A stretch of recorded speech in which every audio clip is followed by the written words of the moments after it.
are sort of three trend lines or three sets of trend lines that you could be extrapolating into the future. One is these sorts of diagnostic tests where you can like measure their performance on a specific task, plot it on a graph, and you can see them getting better and better at various sorts of things. The other is vibes, which are subjective and massively variable. It sounds like even we've got sort of different vibes.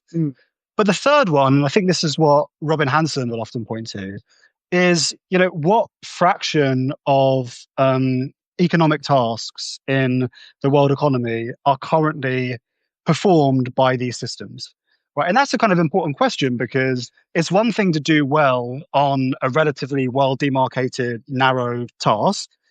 But that doesn't, in and of itself, necessarily mean these systems are going to be sufficiently capable that they can perform well in the wild.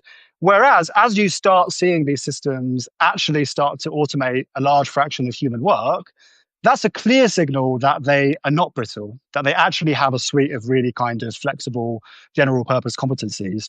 And I think what's interesting is which trend line are we extrapolating into the future? Because if you look at these benchmarks, it looks like they're just going to get better and better and better. And wow, you're going to get something called like AGI or super intelligence. If you go on vibes, it seems to me there's a lot of subjectivity and unreliability and variability.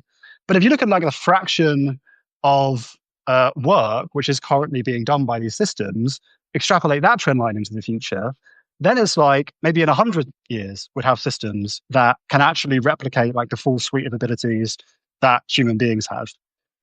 And in a